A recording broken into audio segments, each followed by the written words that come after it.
అందరికీ నమస్కారం. తన్వి చెప్పే కథలకు స్వాగతం. ఈరోజే మొదటిసారిగా మా ఛానల్ చూస్తున్నట్లయితే ప్లీజ్ లైక్ చేయండి, షేర్ చేయండి, సబ్స్క్రైబ్ చేసి మమ్మల్ని సపోర్ట్ చేయండి. ఈరోజు శనివారం, ఎంతో పవిత్రమైన రోజు. ఈ పవిత్రమైన రోజున ఈ కథలు వింటే చాలు జన్మల పాపాలు తొలగి కోటి జన్మల పుణ్యం లభిస్తుంది, సకల శుభాలు కలుగుతాయి. కలియుగ దైవమైన శ్రీ వెంకటేశ్వర స్వామికి ఎంతో ప్రీతికరమైన రోజు. మరి ఆ కథలేంటో ఇప్పుడు మనం ఈ వీడియోలో తెలుసుకుందాం. పూర్వకాలమున మగధ సామ్రాజ్యంలో విష్ణు చిత్తుడనే శ్రీవారి ప్రియభక్తుడు ఉండేవాడు. అతనికి 9 మంది స్త్రీ సంతానం కలిగిరి. ఎంతో పాండిత్యము కలిగినను మిక్కిలి పేదరికముతో బాధపడుచుండెడివాడు. విష్ణు చిత్తుని భార్య తారామతి ఎల్లప్పుడూ శ్రీమన్నారాయణ్ణి ప్రార్థిస్తూ ఉండేది. అప్పుడప్పుడు వివాహాది శుభకార్యముల పౌరోహిత్య కార్యక్రమంలో దక్షిణగా వచ్చడి కొద్ది సొమ్ముతో ఎంతో కష్టాలు పడుతూ కాపురం సాగిస్తున్నారు ఆ దంపతులు. కుమార్తెలకు యుక్త వయసు సమీపించింది. తారామతికి ఎప్పుడు వీరి వివాహము ఎట్లు జరిపించవలనే చింతగా ఉండేది. ఆ శ్రీనివాసుని ప్రార్థిస్తూ కాలం గడుపుతూ ఉండేది. ఓ శ్రీనివాస భక్తులారా, ఆశ్రిత జనరక్షకుడైన శ్రీ వెంకటేశ్వర స్వామికి తన భక్తులన్న అపార ప్రేమని మనందరికీ తెలిసిందే కదా. ఆనాడు మాఘ పౌర్ణమి ఉదయాన్నే ఒక వృద్ధ బ్రాహ్మణుడు విష్ణు చిత్తుని ఇంటి తలుపు తట్టాడు. అయ్యా, నేను వంగదేశపు వాసిని. ఒక యజ్ఞం నిమిత్తం వెళుతూ దారి మధ్యలో ఈ దేశం వచ్చాను. దయచేసి ఈ ఒక్కరోజు మీ ఇంట్లో ఉండనిచ్చినచో తిరిగి రేపు ఉదయమే వెళ్ళిపోగలను అని విష్ణు చిత్తుని అర్థించాడు. అందులకు విష్ణు చిత్తులు, స్వామి, అంతకు మించిన అదృష్టం మాకేమున్నది?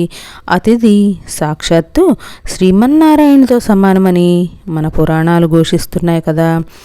తమరు ఎటువంటి సంకోచం లేకుండా మా ఇంటిలో తప్పక ఉండవలసింది అని ఆ ముసలి బ్రాహ్మణ్ణి లోనికి తీసుకొచ్చి సపర్యలు గావించాడు. ఆ రోజు మధ్యాహ్నం భోజనానంతరము ఆ వృద్ధ బ్రాహ్మణుడు తారామతితో ఇలా అన్నాడు. ఏమమ్మా, దిగులుగా ఉన్నావు? ఏమిటి నీ బాధ? ఏమీ సంకోచించకుండా చెప్పు అన్నాడు. అప్పుడు తారామతి, స్వామి, తమరు మహా తపస్సంపన్నులు. తేజస్సులో సాక్షాత్తు ఆ వైకుంఠవాసిని మాదిరిగా ఉన్నారు. మీ వద్ద దాచేదేమున్నది? నా మనోవ్యదంతా నా పుత్రికల వివాహం గురించి అని విన్నవించుకున్నది. అంతటా విప్రోత్తముడు చిరునవ్వు నవ్వి, తల్లి, నీ బాధ నేను గ్రహించితిని. నీ కష్టములన్నీ తొలగిపోయి కుమార్తెలకు శుభప్రదముగా వివాహం కాగలుగుటకు ఒక అద్భుత వ్రతము మీకు చెప్పెదను. ఆ వ్రతము ఆచరించిన మీ కష్టములన్నీ పటాపంచలు కాగలవు. ఈ శ్రీ వెంకటేశ్వర వ్రతమును ఈ వ్రతం మిక్కిలి సులభతరము అని చెప్పి ఆ వ్రత విధానమంతయు ఆ దంపతులకు వివరించాడు. అంతటా విష్ణు చిత్తుడు, స్వామి, మహా సంతోషం. ఇంతకు మించి మహాభాగ్యం ఏముంటుంది? ఎన్నో రోజులు ఎందుకు, శుభస్య శీఘ్రం అన్నారు కదా మన పెద్దలు. ఈరోజు మాఘ పౌర్ణమి, ఎంతో శుభదినము.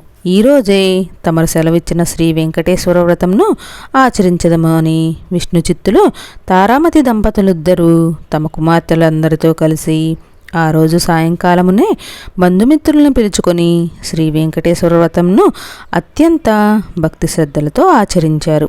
వచ్చిన భక్తులందరూ వ్రతము పూర్తి అయిన పిమ్మట తీర్థప్రసాదములు స్వీకరించి తమ తమ గృహములకు వెళ్ళరి.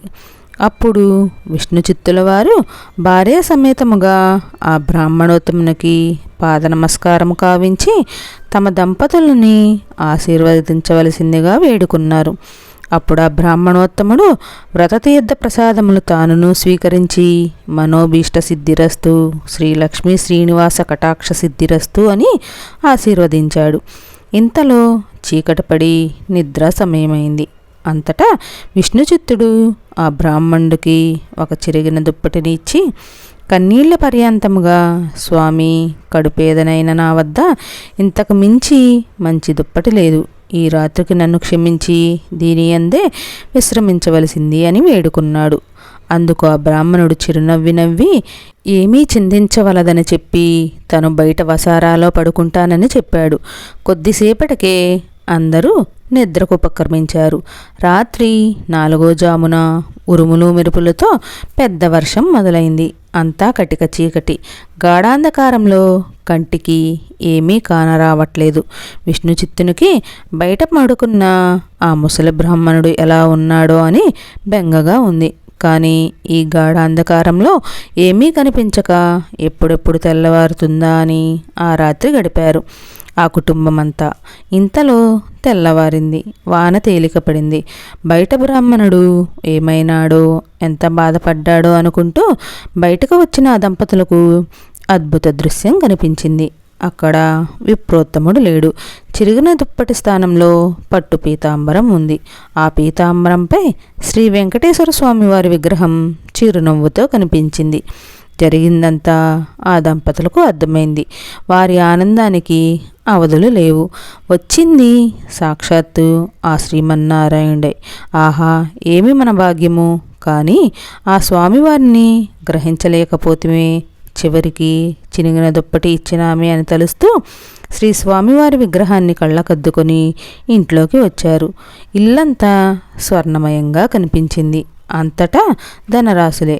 ఆహా, శ్రీ వెంకటేశ్వర స్వామివారి వ్రతకల్ప మహత్యం వలన కదా ఇదంతయూ జరిగినది అని ఆ స్వామిని అనేక విధాల స్తుతించారు. పూర్వకాలమున నగరి అనే గ్రామంలో ధనగుప్తుడనే వ్యాపారుడు ఉండేవాడు. అతడు మహాలోభి. ఎంత ఐశ్వర్యములు సంపాదించనో అతనికి లోభితనమునకు అంతు లేకుండెను.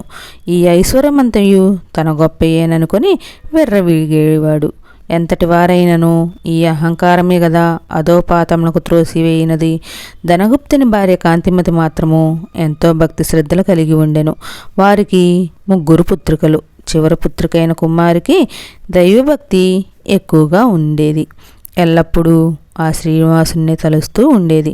తండ్రికి తెలియకుండా వీలున్నప్పుడల్లా శ్రీ వెంకటేశ్వర స్వామి వారి ఆలయానికి వెళ్ళి స్వామిని దర్శించుకుని వస్తూ ఉండేది.